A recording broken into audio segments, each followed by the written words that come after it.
The fundamental realization of the Dark Enlightenment is that all men are not created equal, not individual men, nor the various groups and categories of men, nor are women equal to men, that these beliefs and others like them are religious beliefs, that society is just as religious as ever it was with an official state religion of progressivism, but this is a new religion, an evil religion, and if you are a Christian, a demonic religion. The Dark Enlightenment does not propose that leftism went wrong 4 years ago, or 10 years ago, but that it was fundamentally and terribly wrong a couple of centuries ago, and we have been heading to hell in a handbasket ever since, at a rapidly increasing rate. That the Enlightenment was dangerously optimistic about humans, human nature, and the state that it is another good news religion, telling us what we wish to hear, but about this world instead of the next.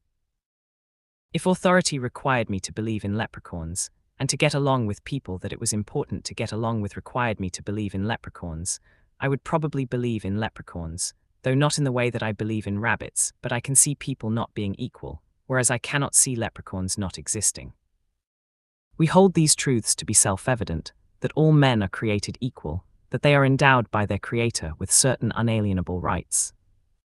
Well, obviously if they were not created equal, which plainly they were not, then they were not created with certain inalienable rights either. Acircumflex rights are quite alienable.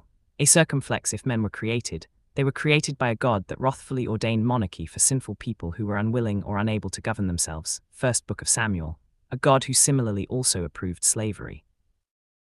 And if instead men are the product of the blind forces of natural selection, are risen killer apes, rights come from fire and steel, or the threat thereof, the Second Amendment being the father of all of the others, in which case you can rightly be enslaved individually for individual fecklessness, or collectively for collective stubborn but incompetent war-making. Rights and equality sound very nice, but it's all fake, and we are being destroyed. A lot of people do not want, and cannot competently exercise, real rights.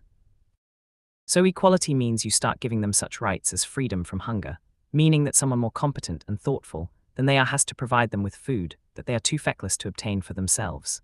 So the superior person's real rights are destroyed to provide the inferior person with fake rights, the right to hay and a barn for human cattle, that being the only way that naturally unequal people can be rendered equal. Rights and equality are fundamentally incompatible.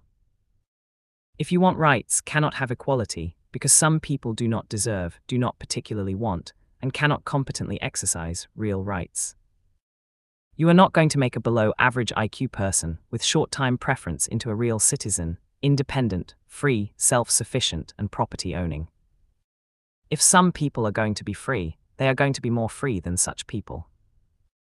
And if you let such people, inferior people, vote, they will always vote against other people's rights and other people's property, being themselves incapable of exercising rights, and themselves too feckless and destructive to have nice things. If they vote to drag everyone down to their own subhuman level, a desire politicians are eager to fulfill. And if God created woman, he created woman to be a helpmeet for man. And if the blind forces of natural selection shaped women, they shaped women to function in a role profoundly unequal to her husband and her father, for in the ancestral environment, women were completely dependent upon men, resulting a female psychology that is apt to produce bad results for independent women, as is readily observable as one walks past a fertility clinic and looks at the clientele going in and out.